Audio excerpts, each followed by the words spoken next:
Dior, Chanel, Gucci, ինչ է կատարվում նորաձևության աշխարհի այս հսկաների հետ։ Թվում է, թե մի ամբողջ դարաշրջան է փոխվում հենց մեր աչքի առաջ։ Նոր դեմքեր են գալիս, խաղի կանոնները վերագրվում են։ Եկեք միասին հասկանանք, թե իրականում ինչ է կանգնած այս մեծ վերադասավորման հետևում և թե ինչ է դա նշանակում մեզ նորաձևության սիրահարներիս համար։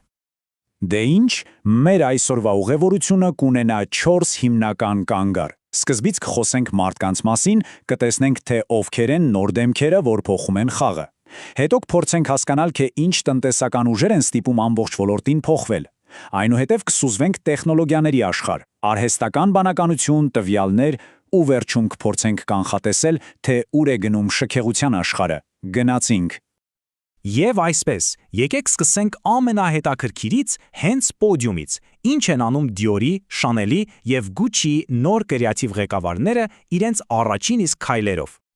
Ու սա այն հարցն է, որը ինձ թվում է բոլորիս է հետաքրքրում։ Իրականում, ինչ է լինում, երբ նոր, թարմ տեսլականով մարդիկ գալիս են ու ստանձնում են այսպիսի լեգենդար բրենդների ղեկը։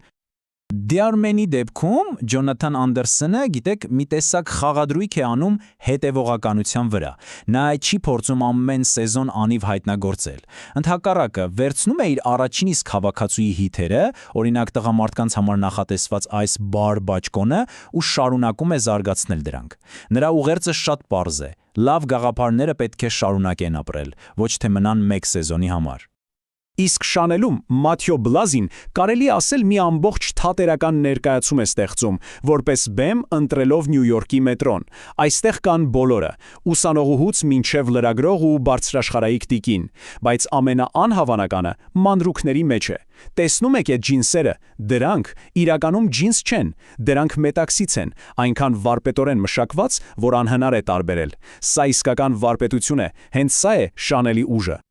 Հիմա Gucci։ Նոր ղեկավար Դեմնան ունի շատ հստակ կարելի ասել համարձակ փիլիսոփայություն։ Նա ասում է, նորաձևությունը բաց թողնելու վախն է։ Նրա նպատակն է ստեղծել ոչ թե ուղղակի հագուստ, այլ մի իրադարձություն, որի մասը բոլորն են ուզում լինել, վախենալով ինչ-որ կարևոր բան բաց թողնել։ Ու ահա թե ինչպես է նա դա անում։ Շատ խելացի քայլ է։ Նա վերցնում է Gucci լեգենդարի 90-ականները Tom Ford-ի դարաշրջանը, բայց այն անցկացնում է իր սեփական ֆիլտրով։ Առաջին հայացքից գրեթե նույնն է, չէ՞, բայց ոչ։ Ողջ մթնոլորտը, ոչ vibe-ը բոլորովին այլ է։ Մոդելների ընտրության, ոճավորման շնորհիվ ստացվում է մի բան, որը միաժամանակ եւ նոստալգիկ է, եւ բացարձակապես թարմ։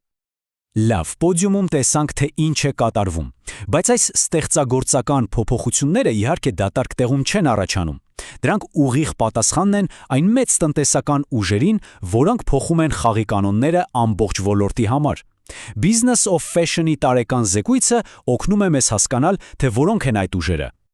Հիմա եկեք խոսենք մի քիչ ավելի լուրջ բաներից։ Ամեն ինչի հիմքում ընկած է, այսպես ասած, տնտեսական տուրբուլենտությունը։ Պարզ ասած, աշխարհը անկայուն է, գները բարձրանում են ու մարդիկ սկսում են շատ ավելի ուշադիր լինել, թե ինչի վրա են ծախսում իրենց գումարը։ Սա նշանակում է, որ բրենդները պետք է շատ արագ հարմարվեն, այլապես ուղղակի դուրս կմնան խաղից։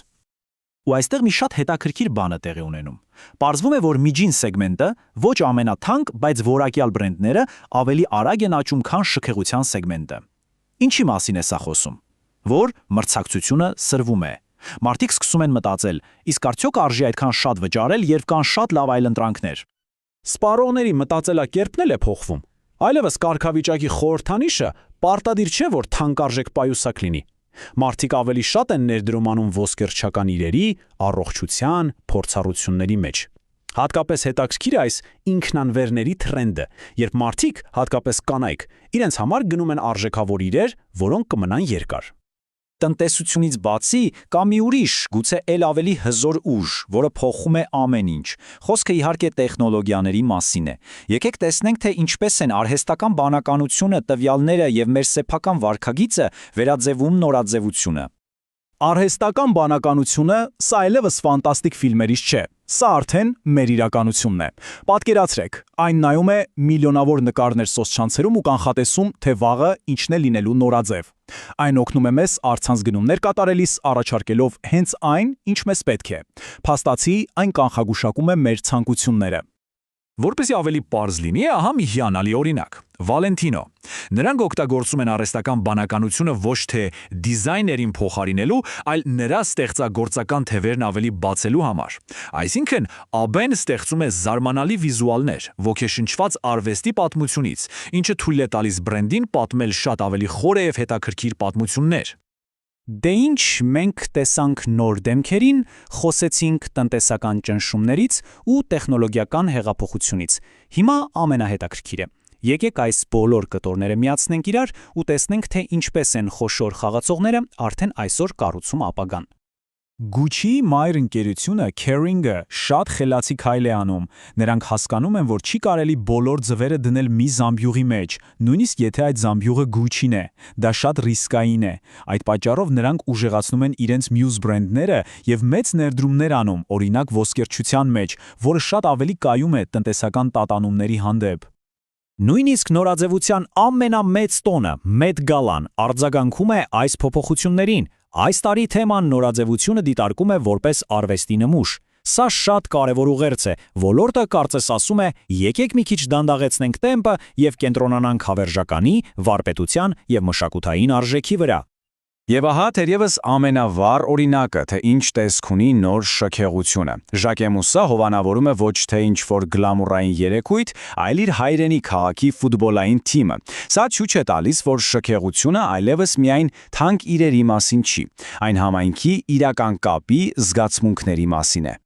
Այսպիսով, պատկերացրեք, արհեստական բանականությունն է ստեղծագործում, անցյալի նոստալգիան վաճառում, իսկ նոր տաղանդները փոխում են խաղի կանոնները։